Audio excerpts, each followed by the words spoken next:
So good morning students, welcome to the class again. तो आज हम अपनी क्लास में एक मॉडल वर्ब का यूज करने वाले हैं। आज मैं आपको एक मॉडल वर्ब पढ़ाने वाला हूं जिसको हम एज अ मॉडल वर्ब भी यूज करते हैं और एज अ हेल्पिंग वर्ब भी यूज करते हैं और एज अ मेन वर्ब भी यूज करते हैं। तो आप इसको मेन वर्ब की तरह भी यूज कर सकते हो और हेल्पिंग वर्ब की तरह भी यूज कर सकते हो इस मॉडल वर्ब को। तो आज मैं बात कर रहा हूं किसकी? नीड की। तो हम इसको दो तरीके से यूज करते हैं, नीड प्लस नाउन या फिर नीड टू के साथ में वर्ब का फर्स्ट फॉर्म लगाकर भी हम इसको यूज कर सकते हैं। तो पहले देखते हैं हम इसकी आईडी। आईडी मतलब कि identification, as you know well. ठीक है, जरूरत है, आवश्यकता है और चाहिए। जब किसी भी सेंटेंस के लास्ट में आपको जरूरत है, चाहिए या आवश्यकता है मिलेगा तो उसमें हम किसका यूज करेंगे? नीड का या नीड टू का। ठीक, तो चाहिए कब? जब हमें कोई चीज की जरूरत हो या किसी भी चीज की आवश्यकता हो, उस समय हमें वो चीज चाहिए, तो उसके लिए हम किसका यूज करते हैं? नीड का। फॉर्मूले भी दो है, एक चलेगा आपका नाउन के साथ में और दूसरा जो फॉर्मूला है वो चलेगा आपका वर्ब के साथ में। यहाँ पे मैंने दोनों ही फॉर्मूले आपके सामने लिख दिए हैं। पहला फॉर्मूला है subject plus need plus noun. जब आपके किसी भी सेंटेंस में क्या आएगा? नाउन आएगी। जब आपको नाउन का यूज करना हो, जब नाउन का यूज करेंगे आप तो क्या लगाएंगे? आप पे subject plus need plus noun. और जब आपको वर्ब का यूज करना हो तो क्या लगाएंगे आप? Subject plus need to plus verb का first form plus object extension. अभी डिपेंड आपकी सिचुएशन पे करता है कि आप उस समय नाउन का यूज कर रहे हैं या वर्ब का यूज कर रहे हैं। अगर नाउन का यूज कर रहे हैं तो हमें फर्स्ट वाले फॉर्मूले से सेंटेंस को बनाना है। अगर आप वर्ब का यूज कर रहे हो तो हमें सेकंड वाले फॉर्मूले को वहां पे यूज करना है। ठीक है, एक्सप्रेशन मैंने यहां लिख दिए हैं। किसी भी चीज की जरूरत या आवश्यकता होने पर इसका यूज किया जाता है। जब भी किसी को भी किसी चीज की जरूरत हो या किसी चीज की आवश्यकता हो और वो चीज उसको उस समय चाहिए तो हमें किसका यूज करना है? वहां पे नीड का यूज करना है। ठीक, कुछ और इंपॉर्टेंट फैक्ट्स हैं। जैसे अगर मॉडल वर्ब के रूप में हम इसको नीड को यूज करते हैं तो वो क्या चलती है? एक वर्ब, एक हेल्पिंग वर्ब की तरह चलती है। ठीक है, और जब आप इसको मेन वर्ब की तरह यूज करते हो नीड को, तो फिर आपको हेल्पिंग वर्ब के रूप में क्या लगाना पड़ेगा? डू और डस। तो दोनों तरीके से ये वर्क करती है, हेल्पिंग वर्ब की तरह भी और मेन वर्ब की तरह। अगर आप हेल्पिंग वर्ब की तरह यूज करोगे तो नीड डायरेक्ट चलेगा, है ना। साथ ही में अगर नेगेटिव बनाना तो वो नॉट लग जाएगा, नीड सामने आ जाएगा इंटेरोगेटिव स्ट्रक्चर में। अगर आपको इसको वर्ब की तरह यूज करते हैं तो आपको हेल्पिंग वर्ब डू और डस लेना पड़ेगा। फॉर एग्जाम्पल, अगर मैं आपको एक एग्जाम्पल बताऊं कि मैंने बोला कि मुझे पानी नहीं चाहिए, है ना, तो मैं क्या यूज करूंगा? आई नीडेंट वाटर, है ना, या आई नीड नॉट वाटर। ठीक, अगर मुझे यूज करना और इसी सेंटेंस को अगर मैं इससे बनाऊं मेन वर्ब के साथ में, है ना, हेल्पिंग वर्ब डू और डज यूज करूं तो क्या करूंगा उसमें? मैं use I don't need water. तो इस तरीके से हम इसका यूज करते हैं, इस तरीके से चलते हैं। एक बार फिर से मैं आपको रिवाइज करता हूँ। नीड है और नीड टू है। नीड जो होता है वो नाउन के साथ में और नीड टू वर्ब के साथ। सिचुएशन पर डिपेंड करता है। ठीक है, आईडी जरूरत है, आवश्यकता है, चाहिए। Formula subject plus need plus noun. ठीक, दूसरा फॉर्मूला है subject plus need to plus main verb का फर्स्ट फॉर्म ऑब्जेक्ट एक्सटेंशन। अगर आपके सेंटेंस में नाउन का यूज हो रहा है तो direct subject plus need plus noun. अगर आपके सेंटेंस में नीड टू का यूज हो रहा है तो subject plus need to plus verb का first form object extension.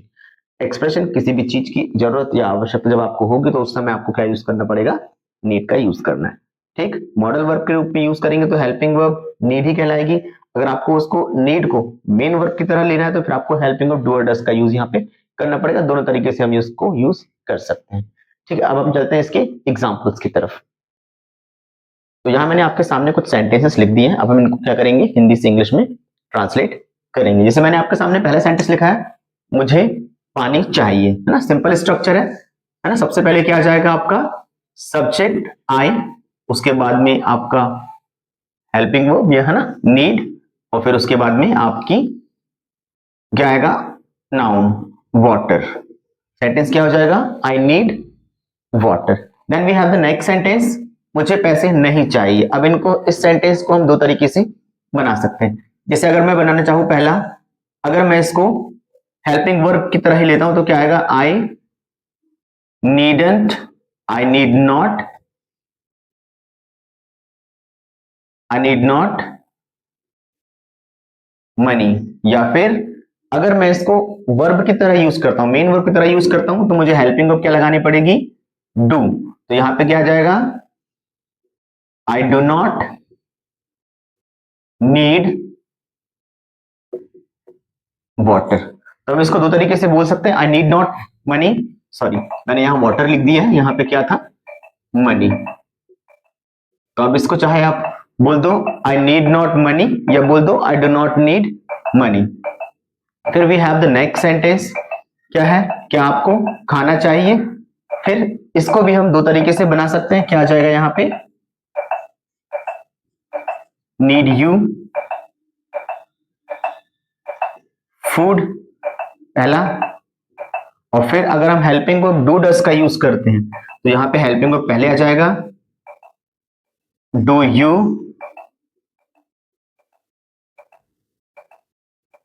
Need food. तो हम दो तरीके से इन सेंटेंस को बना सकते हैं, एक अगर हम वर्ब की तरह यूज करें, मेन वर्ब की तरह, है ना, हेल्पिंग वर्ब की तरह, तो दोनों तरीके से सेंटेंस को हम अलग अलग बना सकते हैं। ठीक, अगर हम अगला सेंटेंस लें, हमें अंग्रेजी बोलने की जरूरत है, तो क्या आ जाएगा यहाँ पे, we need to speak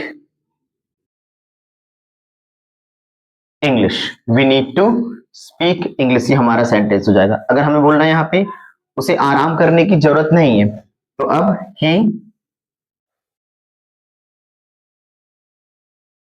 need not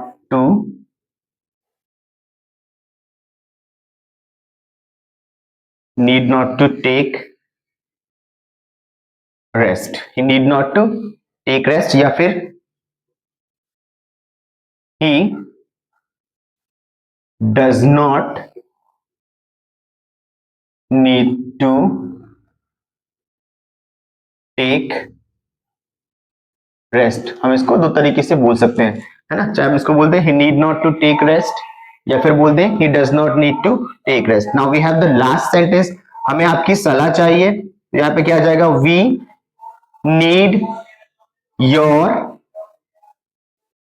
advice, we need your advice. तो ये दो तरीके से हम सेंटेंस को बना सकते हैं, एक अगर हम नीड को वर्ब की तरह यूज करें, मतलब मेन वर्ब की तरह यूज करें, तो हमें वहां पे डू और डज का हेल्पिंग वर्ब का यूज करके उसको बनाना है, और अगर हम सीधे उसको मेन वर्ब हेल्पिंग वर्ब की तरह यूज करते हैं तो हमें डायरेक्ट उसको बना देना है। तो ये मैंने दोनों तरीके आपको बता दिए, मैंने जो भी सेंटेंस लिखे दो में लिखे हैं आपको आपके सामने, तो आप इस तरीके से इनको ट्रांसलेट कर सकते हो। आई होप कि ये मॉडल वर्ब जो हमारी नीड थी वो आपको बहुत अच्छे तरीके से समझ में आई होगी। Then see you in the next class.